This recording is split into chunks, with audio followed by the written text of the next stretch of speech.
গত বেশ কয়েকটি পর্বে আমরা হোম পেজকে এডিট করা শিখেছি। তো এইভাবে পুরো হোম পেজের এলিমেন্টগুলো আপনার ক্লায়েন্ট আপনাকে যে যে ইনফরমেশন দেয় সেই ইনফরমেশন অনুযায়ী চেঞ্জ করবেন এবং ছবিগুলো ওইভাবে চেঞ্জ করে দেবেন। তাহলেই আপনার হোম পেজটি অর্থাৎ আপনার এই ওয়েবসাইটটি ক্লায়েন্টকে ডেলিভারির উপযোগী হয়ে যাবে। এখন অনেক সময় এমন হতে পারে শুধুমাত্র হোম পেজ না, হোম পেজের সাথে অ্যাবাউট আস পেজ বা প্রাইসিং পেজ এটাকেও ক্লায়েন্ট এডিট করতে বলতে পারে। তো সেই ক্ষেত্রে আমরা যদি প্রাইসিং যে পেজটা রয়েছে প্রাইসেস সেই পেজে যদি যাই, সেখানে দেখি যে আরেকটা পেজ কিভাবে এডিট করতে হয়। মূলত এই পেজগুলো এডিট করার সিস্টেম একই, দুইটার মধ্যে কোনো পার্থক্য নেই, কিন্তু তারপরও জাস্ট আপনাদেরকে দেখানোর খাতিরে একবার দেখাই। এই যে প্রাইসেস পেজে আমরা আসলাম, এইখানে কি আছে, শুধুমাত্র এক্সট্রা থাকার মধ্যে প্রাইসিং টেবিলটাই আছে, আর কিছুই কিন্তু নাই। হ্যাঁ, এখানে আরও কিছু ঘর এখানে এক্সট্রা দেখতে পাচ্ছি আমরা, এখানে কিছু ইনফরমেশন এক্সট্রা দেওয়া হয়েছে, এখানেও টেস্টিমোনিয়াল আছে, এখানেও ফুটার এলিমেন্ট আছে। তো এটাকে যদি আমরা এডিট করতে চাই, রাইট ক্লিক করে এখানে নতুন একটা ট্যাবে এডিট পেজ অপশনকে ওপেন করে নিচ্ছি।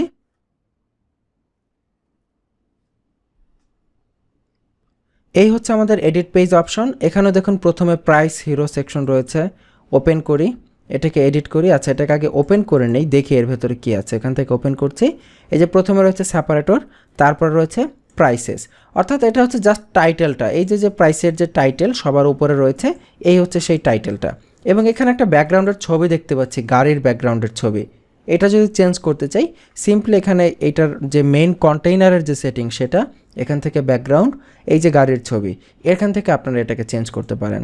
আচ্ছা, তারপরে চলে যাই এই যে আওয়ারলি টিউশন প্রাইসেস, এই যে এটার যে টাইটেল, এই যে বর্ণনাগুলো আছে সেগুলো আপনি এখান থেকে চেঞ্জ করেন। এই যে এখানে বাটন রয়েছে, লেখা রয়েছে, একই নিয়ম।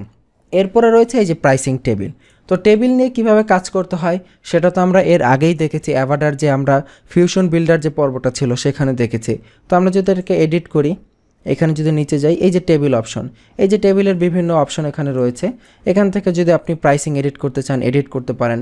নতুন যদি কোনো রো অ্যাড করতে হয়, এই যে new row, add row option রয়েছে, এখান থেকে আপনি নিউ, এই যে নতুন একটা রো এখানে আপনি অ্যাড করতে পারেন। বা আগের কোনো রোকে ডিলিট করতে চাইলে এই যে বাম পাশে ডিলিট আইকন রয়েছে, এখানে ক্লিক করেও আপনি কোনো রোকে রিমুভ করতে পারেন। এরপরে এই যে এখানে বাটনের টেক্সট রয়েছে, আমরা যদি এটাকে একটু ওপেন করি, এই যে দেখুন বাটনের টেক্সটের জন্য লিঙ্ক রয়েছে, এখান থেকে লিঙ্ক চেঞ্জ করতে পারি। তারপরে এখানে বেশ কিছু কালার হাবিজাবি দেয়া আছে। তো এরপরে ধরেন এই যে বাটনের এখানে টেক্সটটা, এই যে বুক নাওয়ের পরিবর্তে এখানে আমরা অর্ডার নাও এটা করে দিতে পারি। দিয়ে এখানে আমরা এবার সেভ করি, পেজটাকে আপডেট করি। পেজটা আপডেট হওয়ার পর এটাকে রিলোড যখন করব, তখন দেখব যে আমাদের যেই চেঞ্জগুলো আমরা করেছি সেই চেঞ্জগুলো এখানে প্রদর্শিত হবে। নিচে যাচ্ছি, এই যে দেখুন বুক নাও ছিল, অর্ডার নাও হয়ে গেল। এইভাবে আপনারা প্রাইসিং, এগুলোর নাম, তারপরে এই যে এই সেকশনটা দেখেন স্ট্যান্ড আউট হয়ে আছে, আপনি চাইলে এটাকে বাদ দিয়ে এটাকে স্ট্যান্ড আউট করতে পারেন। কিভাবে? ঠিক আবার চলে যান, টেবিল এডিটিংয়ের অপশনে চলে যান। স্ট্যান্ড আউট কিন্তু আমরা অলরেডি দেখেছি এর আগে, এই যে এটাকে স্ট্যান্ড আউট করা আছে, এটা বাদ থাকুক। ধরুন 3 নাম্বারটা, এটাকে স্ট্যান্ড আউট করে দিলাম, দিয়ে এখান থেকে সেভ করছি, পেজটা এখান থেকে আপডেট করছি। এবার পেজটাকে রিলোড করছি। এই যে দেখুন এই 3 নাম্বার এলিমেন্টটা স্ট্যান্ড আউট হয়ে আছে। এভাবে আপনি চেঞ্জ করতে পারেন। এরপরে ঠিক একইভাবে এই লেখা, এই টাইটেল, এগুলোকে চেঞ্জ করা, এগুলোকে চেঞ্জ করা। তারপরে যে নিচে এই যে ঘরগুলো আছে, টিউশন উইল কভার, এগুলোকে চেঞ্জ করা। এখন এখানে একটি ছোট্ট টিপস, সেটা হচ্ছে মনে করুন আপনি এই পার্টটা খুঁজছেন, এই পার্টটা আপনি এখানে কোথাও খুঁজে পাচ্ছেন না, তখন আপনি সহজে কিভাবে খুঁজে পেতে পারেন? সহজে খুঁজে পাওয়ার ওয়ে হচ্ছে এখান থেকে কিছু লেখাকে আপনি কপি করবেন, কপি করে নিয়ে এই পেজে যাবেন, গিয়ে এই প্রত্যেকটা পার্টকে এভাবে ওপেন করবেন। প্রথমে যে দেখুন সবগুলো এখানে ওপেন করা দেখতে পাচ্ছি, ওপেন করা অবস্থায় কন্ট্রোল F দিবেন খোঁজার জন্য, কন্ট্রোল F দিয়ে কন্ট্রোল V দিবেন। তাহলে এই যে দেখেন এই লেখার সাথে এই লেখা মিলে গেছে, এই পার্টটা এখানে চলে এসেছে। এইভাবে আপনি দ্রুত খুঁজে পেতে পারেন। তো এখান থেকে এই যে টাইটেল রয়েছে, ডিসক্রিপশন রয়েছে, এগুলো চেঞ্জ করেন। তার নিচে যে এক একটা পার্ট রয়েছে, আমরা যদি নিচে যাই, এই যে কন্টেন্ট বক্স, এখানে দেখতে পাচ্ছি 3টা কলাম। আমরা যদি ওপেন করে এটাকে এডিট করি, এই যে বাম পাশে 3টা কলাম রয়েছে, এখানে এক একটাকে ওপেন করেন। এই যে টাইটেল চেঞ্জ করার বক্স রয়েছে, তারপর আইকন দেওয়ার বক্স রয়েছে। আমরা যদি নিচে যাই, এই যে ডিসক্রিপশন চেঞ্জ করার বক্স রয়েছে। তার মানে এখানে এই যে আমরা 6টা কলাম দেখতে পাচ্ছি, 1টা 2টা 3টা 4টা 5টা 6টা। প্রথম 3টা রয়েছে একটা সেকশনে, পরের 3টা রয়েছে আরেকটা সেকশনে। আমরা যদি যাই, এটা এখান থেকে ক্যান্সেল করে দেই, এখান থেকে ওকে সেভ।